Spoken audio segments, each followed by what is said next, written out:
Hey, what's going on, YouTube? I just want to drop this quick little video before I went to bed. It was not originally planned, something that I had on the docket, but upon hearing some of today's mini headlines, I felt compelled to bring this up and also pose a very important question in regards to this issue. But before I get to the title of the video at hand, I want to bring up a couple of things, and I'll try to be as quick as possible. First of all, I want to thank everybody who came to the live stream last night. I came within a hair's breadth of canceling it, but decided to go ahead and go through with it. It was a huge success, over 1,500 views and counting. We got a lot of people in the chat room, 140 plus. I think it was one of my highest viewed live streams, and I haven't done that many of all time. So it was very successful, and we do have another live stream coming up. We're going to be addressing this topic, this very tragic case of this 7-year-old girl, Jasmine Barnes, that was shot and killed by what we now know are two degenerate Negroes out in the Houston, Texas area. And her unfortunate, untimely death was misused by the media and by the pro-blacks as an opportunistic smear campaign of anti-white supremacist propaganda, when it had absolutely nothing to do with that. We're going to talk about that case and how that relates to the overall issues going on within the black community, because what a lot of people aren't bringing up is that now that we know how this young girl was murdered, even though the pro-blacks are still trying to play fucking dumb like they don't know, tragic cases like children getting murdered, like Jasmine Barnes, whether they're catching stray bullets or they're intentionally being gunned down by grown savages, like the Tyshawn Lee case 3 years ago. This is something that happens in black America all the time. And what's so tragic about it is the name Jasmine Barnes and her tragic case would have never made national headlines, and none of us would ever even know who this young girl was had it not been for the notion of, her possibly being killed by a white supremacist.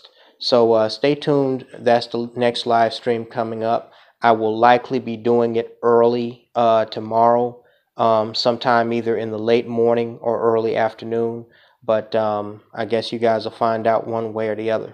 The other thing that I wanted to say was, yeah, guys, I have my PayPal, as some of you know that have already donated. Thank you for that. I have my brand new PayPal link out, available for those who would like to support the TooBadTV Solonge channel monetarily. I'd like to thank all of you for your support over the years. We're going to continue doing what the fuck we're doing. Nobody's going to stop us from doing that. Nobody's going to intimidate us from doing that. We're going to keep going forward. And as I've said time after time after time, my content will continue to be free throughout my career, whether it's amateur or professional, doing this online. However, I also spoke late last year of my intentions to do this part-time professionally. Now, that just means that I'm going to be setting up a Patreon account, and I'm going to be promoting my PayPal more often, along with my alternate website platforms where I have content to make it easier for those who want to show their support to be able to do so monetarily or alternatively. That does not mean that I'm going to charge you guys money to watch my videos, or tell you that if you don't pay me, I'm going offline like a lot of YouTubers do. That just means that if you want to support my content, if you want to become a Patreon member for TooBadTV Solonge, I'm going to have that set up inside of the month before February 1st. And like I said, also my PayPal, you're going to be able to see my PayPal link in the description box of every video from here on out. And also it's going to be pinned in most videos down in the comment section. So yeah, guys, look out for that. The third thing I want to say before I get to the title of this video is I want to address this heifer that we all addressed and we all witnessed make a fucking fool out of herself about 2 weeks ago. And I made a video about her, this New York hood thought that goes by the name Cheyenne Camille, whether that's her name or not. I made a video about her about a week and a half ago, and it went viral. It now has 17,000 plus views. And she got butthurt about that video.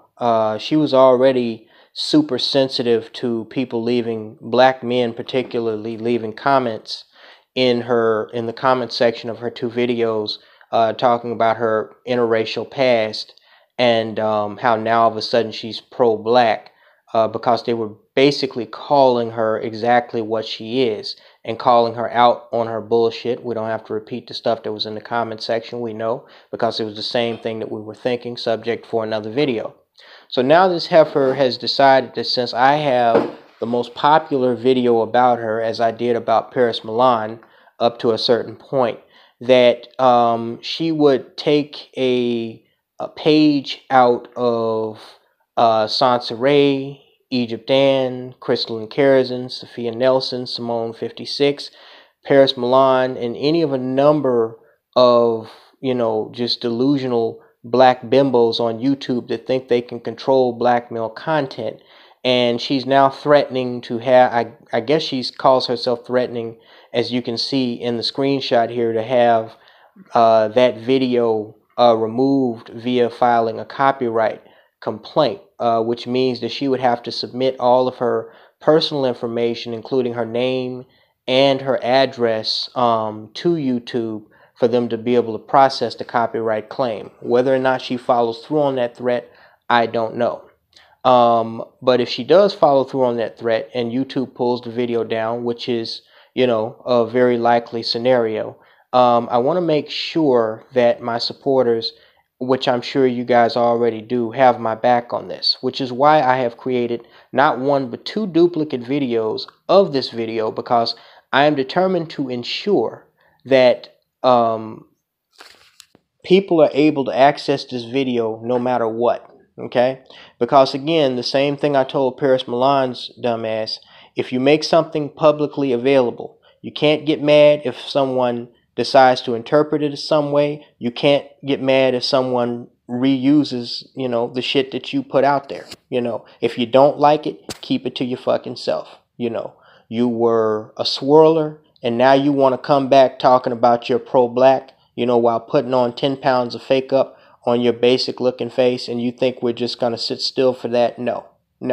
Okay? As I said in my response to this bimbo and in the community post that a lot of you may have seen, I'm not going to be altered. I'm not going to be hindered. I'm not going to be stopped from making a video about this bimbo or any other bimbo. Many black females have gotten mad over the years, like I said, including Sansa Ray, Egypt Dan, Paris Milan, the Cheyenne Camille. Go down the list. Okay, those whores that I made a video about in Letters to Milwaukee 3 years ago, for those of you who remember me from way back then.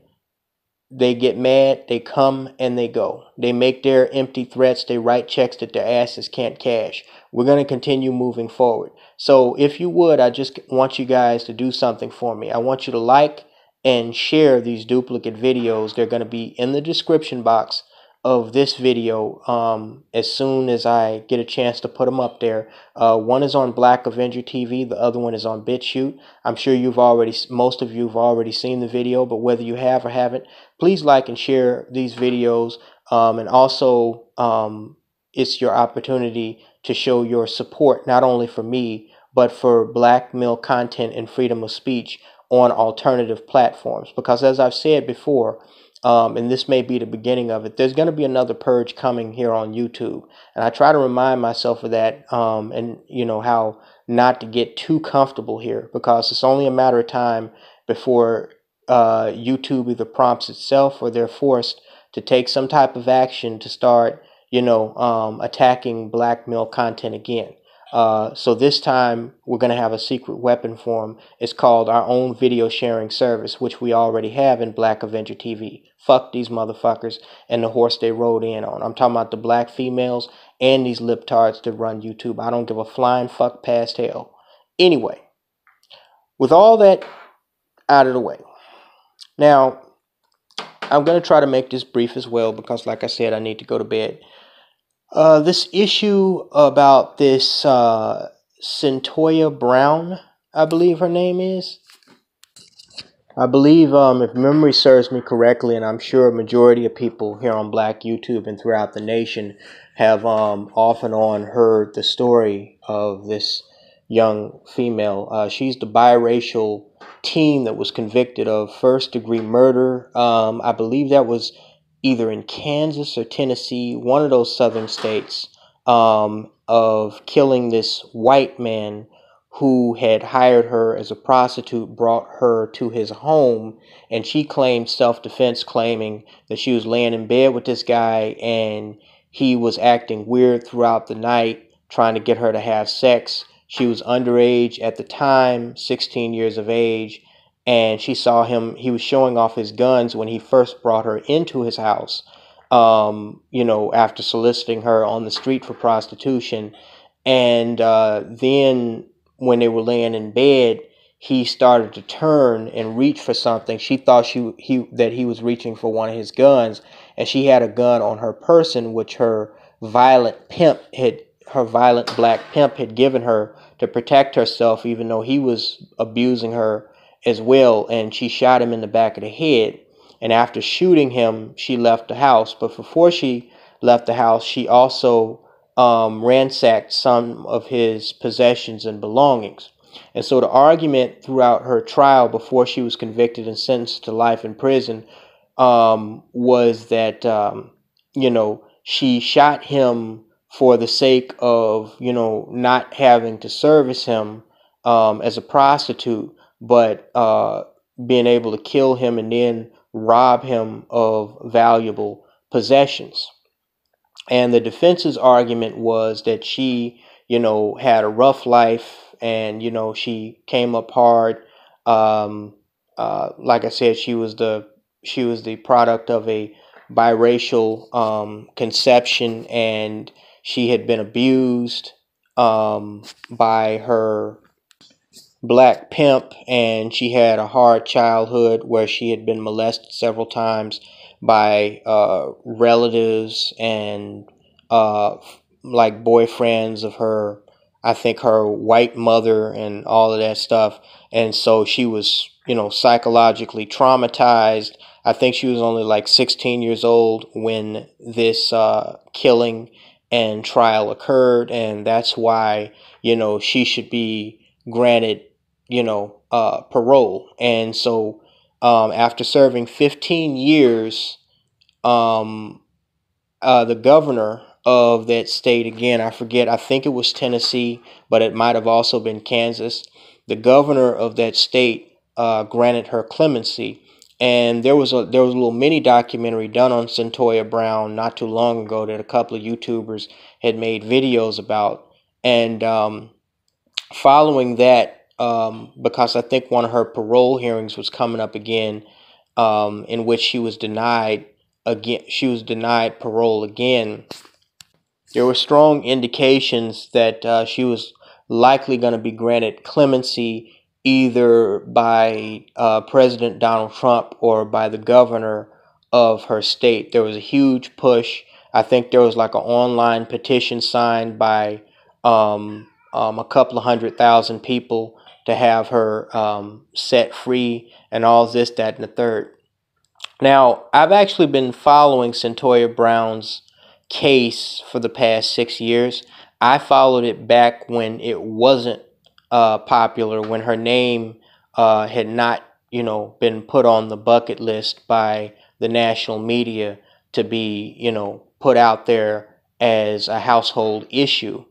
And I remember first seeing a documentary about her when she was still relatively young, I think in her mid to early 20s. And, I'm basically looking at a relatively um, decent looking young girl that's clearly biracial, but also could pass for Hispanic. And, even though she was relatively soft spoken, you could tell that she had a wild side when she was free, and out free. And you could also tell that she had been through a lot mentally and perhaps physically. I think I recall even hearing her say in the interview that I saw 6 years ago, before most people in Black America knew who she was. I recall her saying that she said that she wished that God hadn't made her pretty, because her being pretty has, given her so many added problems in life, like, men sexually abusing her. So, you know, I saw it, and, I was really divided on it. And that brings me to the important question that I want to ask you guys, because on the one hand, I can understand, coming up, having a hard life, um, being forced into prostitution, being beat on, I think she went through the foster care system or something like that because her biological mother could no longer take care of her. I know she had experimented with drugs, just a really fucked up life. And, she was clearly living um, an abused hood rat type of lifestyle.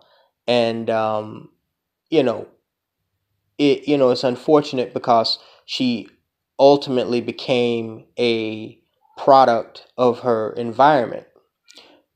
But this guy that hired her, he was soliciting prostitution of a underage person that was not of legal age, for consent. Even, so beside the fact that prostitution is illegal in and of itself, the argument could be made that he was a pedophile.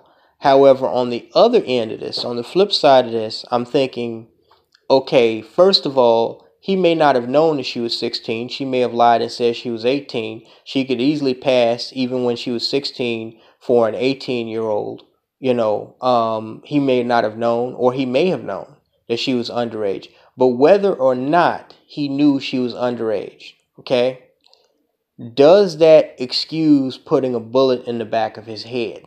And a lot of people, they tried to make this a racial issue, that saying that, oh, the only reason she got life in prison was because, she was a half-breed that was part black that killed a white man, in his house. And the powers that be in that state took strong offense to that. And so they wanted to punish her to send a strong message about, harming, white men. And, I pushed back against that because I said, look, even outside of the facts of the case, okay, the reality is it's basically her word against what, the prosecution and the defense and the jury and the judge believes happened. Because this man is dead. He's never coming back to his family or his life, and he cannot defend himself. Okay? I recall many moons ago when I worked this dead-end job before I became my own boss, there was a white woman that I worked with, and for some reason she took a liking to me, not in a sexual manner, but like in just a friend manner. And we talked a lot, on our breaks, or we would talk, just when we happened to be in the same area working. And she would tell me about her hardcore, army husband, and how he was as abusive in the household when he was on furlough as he was, tough on the battlefield, because I think she said he had done like 2 or 3 tours um, in Iraq. And one day, I found out I hadn't seen her for a week and a half. And one day I found out, came to work, and this other white guy that I work with, he told me that she shot her husband. And I said, damn, well, is he all right? He said, no, he's dead. And later on that day, I looked on the news. I saw a picture of this guy. You know, you could see he was kind of PTSD-ish. And they said basically that the police had questioned her and released her from custody. And like 2 months later, I'm blown out the park. It was the talk of the town on the job for, that entire week, us co-workers talking about this woman. I had known that she had quit um, a couple of days earlier because she claimed that her husband had been holding her hostage in the house and wouldn't let her go to work or go anywhere. And so she claimed that her husband had threatened her one night. He pointed at her, like with like a gun signal, but with his hand, and he was drunk. And then he went into the bedroom, and she thought he was going to grab a gun. So she grabbed a gun from somewhere else in the house. And when he came out of the bedroom, she shot him. Now, I saw this woman 2 months later. She came into the very place that she quit work at as just a regular customer, had her babies with her. And this woman just casually came up to me and started talking as if and see, I was cool with her, but knowing, that I don't know what happened. This man is not here to defend himself. He may have been an abusive bastard that got exactly what he deserved, or it may have just been a case of her, wanting to get the insurance money, from him being a soldier. I don't know how that works. And him, being killed, whatever compensation she would get, or that there was a heated argument. She got mad and she just killed the guy. And because there was a history of domestic violence with him putting his hands on her, she knew that she could more easily be released from the police with them, deeming it as self-defense. But, either way, this woman comes up, starts talking to me. And, I see her beautiful babies, they're clinging on to her. And part of me's thinking, oh, this is so tragic. They don't have their father anymore. The other thing I'm thinking is, why is this bitch walking up to me just, excuse me?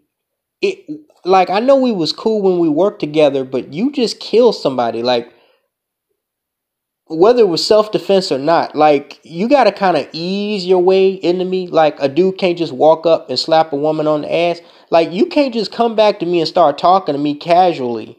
I'm a man, you killed a man. Like, I got a little bit of a problem with that because it's basically your word against nobody's. Because the other dude ain't here to defend himself. Now, I'm glad he didn't kill you, but how do I know that it was self-defense? How do I know what you're telling me is true? Okay? So that's my issue with this Cyntoia Brown thing, okay?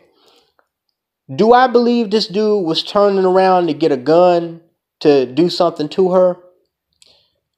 It's possible that this dude may have been a fiend. It's possible that this dude that Cyntoia Brown killed, he may have been getting ready to do some shit to her, that wound up on Unsolved Mysteries because she said she was resisting sex that whole night from this dude.